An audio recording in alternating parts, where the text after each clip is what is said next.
A new era in crewed spaceflight begins as SpaceX'S Dragon launches. Meanwhile, Starship 4 explodes during a static fire test, and Australian astronomers have spent the better part of 2 decades looking. Now they've found the universe's missing matter. It's Tuesday, June 2nd, 2020, day 72 of lockdown here in Australia, as our nation begins to reopen and America burns. Let's talk some science.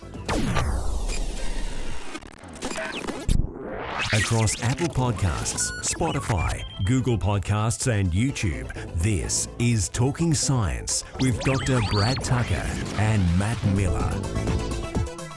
Yes, indeed, he is with me for another Tuesday, another edition of Talking Science. Dr. Brad, happy Tuesday. Yes, how's it going?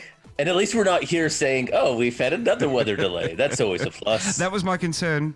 Although when I woke up on Sunday morning and loaded the project to go live, I discovered my mistake when the NASA stream showed me that they were plus 1 minute 48 seconds into the launch. I realised that the weather delay, moving it to Saturday afternoon and an hour earlier than the Wednesday afternoon, meant that I should have started the live stream an hour earlier. Look, timing is all precise and it happens to the best of us. It's rocket science or something. Of course, before we dive in, Brad, people can find you on social media, on Facebook, Dr. Brad Tucker, and on Twitter at btucker22. Trekzone all over social media as well. Just search for Trekzone. It's a lot easier than diving into all the different ways you can find us, but we are there across social media. Brad, let's dive into some headlines. Talking Science Headlines. And first up, it's a ring of fire, I believe. Ring galaxies are always interesting because they're the result of collisions.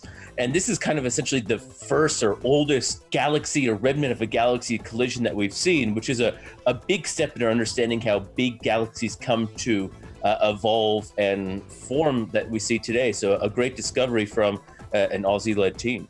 Virgin Orbit's first test didn't go quite to plan. No, it was something that they had last week where they were going up, and Virgin Orbit being this Boeing 747, which carries a rocket and launches from there, which is an interesting creative idea. They gave it a 50-50 chance of it succeeding.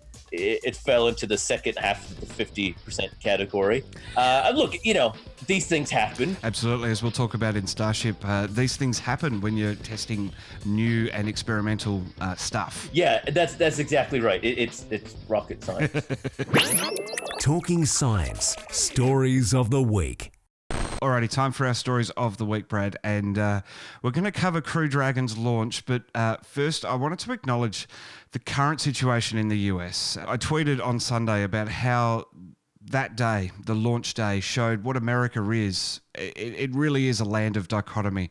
On one hand, you've got a deeply troubled nation split seemingly permanently along racial lines, and on the other, a nation that has done marvellous things for humanity's scientific knowledge. So many parallels to the 60s. It's like we're stuck there. The US put a man on the moon while they were raging the Vietnam War, and the civil rights movement was just beginning back at home. Here again, we're in another new era of crewed spaceflight, human spaceflight, and the country is still torn. What are your thoughts and feelings on launch day and how everything's happening in the States at the moment, especially being an expat American? Yeah, look, I mean, it's troubling to say the least. There's a lot of built up emotion here, and it's also related to frustration over coronavirus, and it's been one wave after another. And when we talk about sometimes space stuff and that it hopefully has the ability to unite and join in people, I hope that there is a way that we can find that. It's not going to solve the problems because those are more deep and wider than space technology can do, but maybe there is that hope that while working together we are stronger than working apart. And I do hope the US finds its way. It has a lot of soul searching to do, and sometimes that's by connecting you with the idea that there's something much bigger than you. And that's what space can always offer. Absolutely. All right. Well, let's move on to the Dragon launch. A weather delay forced the postponement to Saturday afternoon Eastern time, and they successfully made that launch. I do feel that the weather risk was about the same, but they just decided that they couldn't postpone again. Yeah, it definitely was. The weather was again like a 50-50 on the morning of the launch U.S. time, and it was a bit dicey. I think the weather did improve eventually, and the skies were definitely a lot better than they were than Thursday.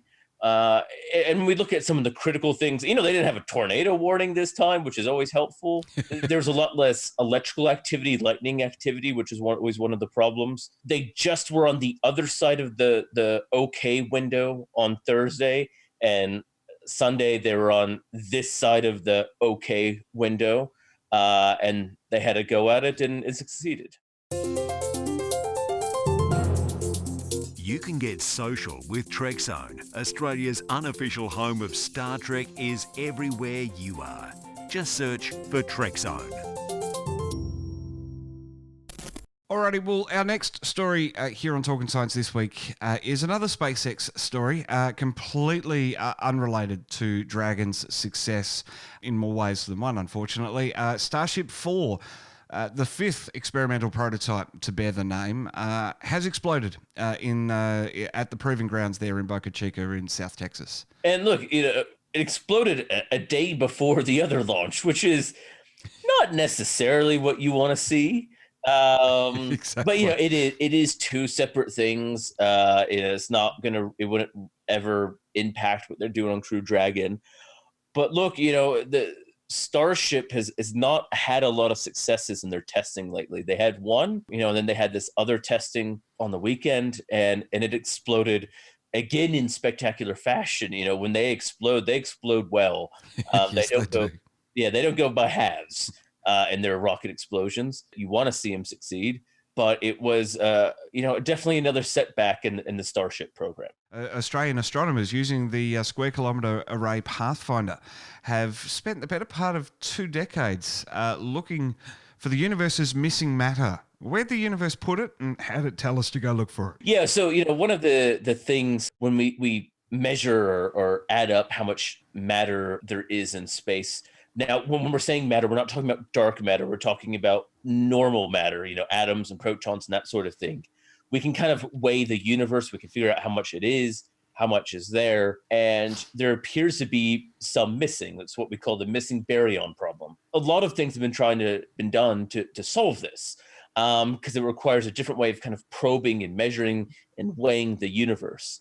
And so using what's called fast radio bursts, these are bursts of light that emit radio signals. And we've talked a lot about this before. They've been able to travel and trace how those radio signals are going through space. And they've been able to see that it appears that in some cases, it's going through baryons by the way it affects the way the travel of light, and kind of gives a sign or a way of seeing this missing matter because it's missing and we haven't been able to see it before. Fantastic, Brad. Well, it is fun to pick apart the stories of the week with you here on Talkin' Science on what's been a remarkable week for planet Earth. Coronavirus is sort of taking a back seat. Other things are coming up now, and it's just a remarkable week. Yeah, it definitely has been an interesting week, and let's hope the U.S. can to come to terms with some of the issues it's facing. Fantastic, Brad. Well, thanks so much, and we'll catch you again next week for another edition of Talkin' Science. Sounds good.